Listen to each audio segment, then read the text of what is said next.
Salut à tous, c'est Nico du Ciné Show et aujourd'hui on se retrouve pour le tout dernier film tant attendu de Daniel Craig en James Bond. C'est parti pour Mourir peut attendre.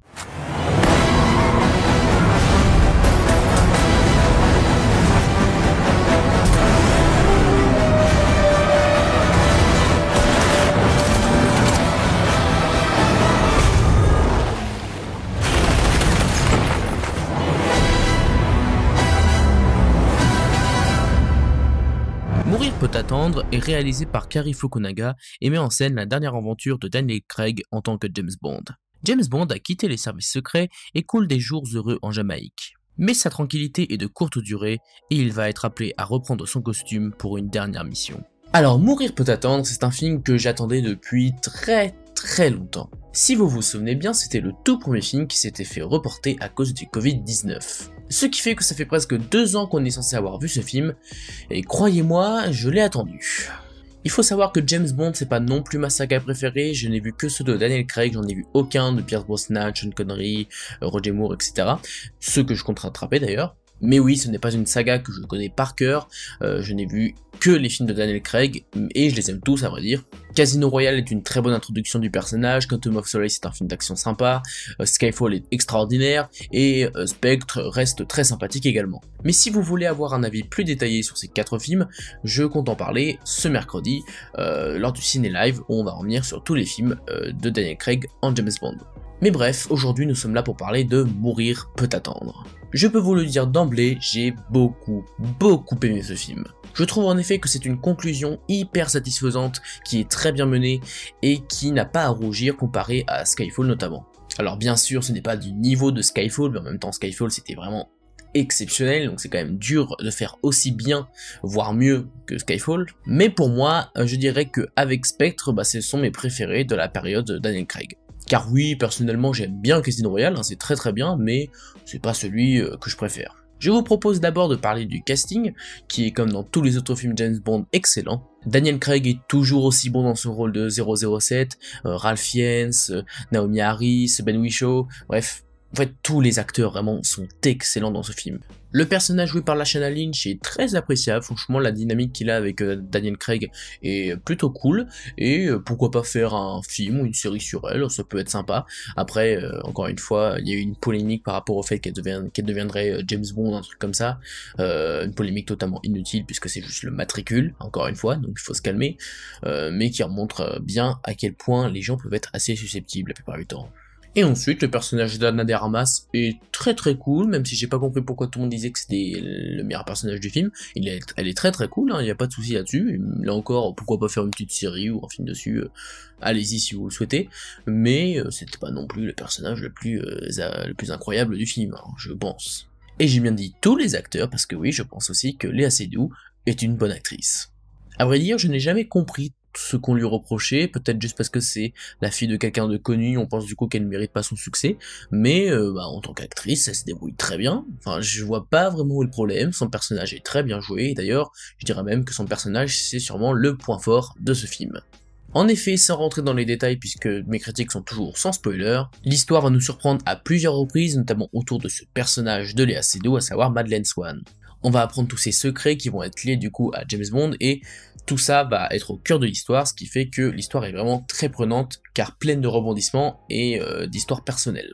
Tout cela sublimé par une mise en scène de Cary Fukunaga qui est excellente, qui n'est pas à la hauteur de Sam Mendes dans Skyfall et de la photographie de Roger Deakins dans Skyfall également, mais elle arrive quand même à nous sortir quelques plans franchement sympas et à rendre quelques scènes d'action vraiment bien filmées et très efficaces, donc sur ce point de vue là il n'y a vraiment pas de souci. Et du côté de la musique, c'est Hans Zimmer qui compose la musique du film. Vous connaissez maintenant mon amour pour Hans Zimmer, et encore une fois, il a fait un super travail. C'est pas non plus encore une fois l'une des BO qui me marquera le plus dans ma vie, mais il n'empêche que ça accompagne très bien le film, et qu'il y a même certains morceaux qui, sur la fin, sont assez mémorables. Et évidemment, ça fera toujours plaisir de réentendre les thèmes de James Bond qui sont absolument cultes. Et puisqu'on parle de la musique, le générique d'ouverture est absolument dingue, c'est sûrement mon préféré de ceux de Daniel Craig avec Skyfall par exemple, puisqu'en effet le générique de Casino Royale je suis pas forcément fan, Quantum of Solace s'y passe bien, Skyfall est incroyable, Spectre très sympa aussi, mais par contre celui-là je trouve vraiment que déjà la musique est absolument magnifique, et les images qu'on a dans ce générique sont encore une fois hyper inventives, hyper créatives et absolument magnifiques, surtout au cinéma parce que c'est quand même très appréciable de voir ça au cinéma. Et ce film va se démarquer à mon sens des 4 autres films car même si les 4 films étaient déjà assez noirs dans l'ensemble, assez sombres dans leur thématique, très réaliste, pour moi No Time to Die rentre vraiment dans un univers assez glauque, assez perturbant, non pas que c'est un film d'horreur, je sais pas quoi, mais il y a une ambiance et un scénario qui fait que je trouve ça beaucoup plus pesant en termes de scénario. Et bien sûr beaucoup plus personnel, ce qui explique sûrement l'implication plus forte, car c'est clairement le film où on va le plus rentrer dans l'histoire personnelle de James Bond, de Madeleine Swann, etc. Mais par contre pour moi il y a quelques défauts, notamment le méchant qui est super bien joué par Rami Malek, et en soi le méchant n'est pas mauvais du tout, mais il est très peu développé et c'est dommage parce qu'on a vraiment l'impression que c'est un méchant assez basique alors que ça aurait pu être l'un des meilleurs méchants de James Bond, mais malheureusement ça ne va pas plus loin qu'un bon méchant sans plus. Et aussi je trouve que la fin est légèrement expédiée. Voilà, c'est pas vraiment grave en soi, mais ça manque de 2-3 scènes à la fin. On notera également le plaisir de retrouver Christophe Waltz dans le rôle de Blofeld, qui est à mon sens sûrement le meilleur méchant des 5 films James Bond. Par contre, évidemment, je pense, et ça se voit d'ores et déjà, que c'est un film qui va diviser. En effet, le scénario va prendre quelques partis pris que certains n'ont pas du tout aimé, et que personnellement j'ai totalement apprécié, mais je peux comprendre sur certains aspects qu'on ne puisse pas aimer, donc il faut vraiment vous faire votre propre avis, car c'est assez difficile de parler de ce film sans spoiler certains points, ce que je n'aime pas faire, donc je vous encourage de toute façon à aller voir ce film.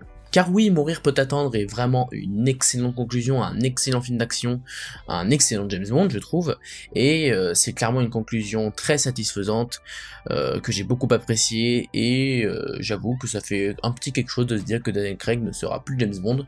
En tout cas, on a hâte de voir le prochain acteur qui deviendra cette icône légendaire du cinéma. Donc je vous encourage énormément à aller voir ce film, c'est un blockbuster très efficace, une très belle conclusion de James Bond, et forcément un film très appréciable à voir au cinéma, donc allez au cinéma, faut soutenir les salles de cinéma, etc. C'est vraiment le blockbuster dont on a besoin. Merci à vous d'avoir regardé cette vidéo, j'espère qu'elle vous a plu, si c'est le cas n'hésitez pas à vous abonner, à liker, à partager la vidéo. N'oubliez pas que tous les mercredis soirs sur YouTube on se retrouve pour le Ciné Live, en tout cas pour le moment, et vous pouvez me soutenir financièrement via Tipeee, le lien est en description. Quant à moi je vous dis à la prochaine pour parler de cinéma, mais en attendant, c'était Nico du Ciné Show, à bientôt.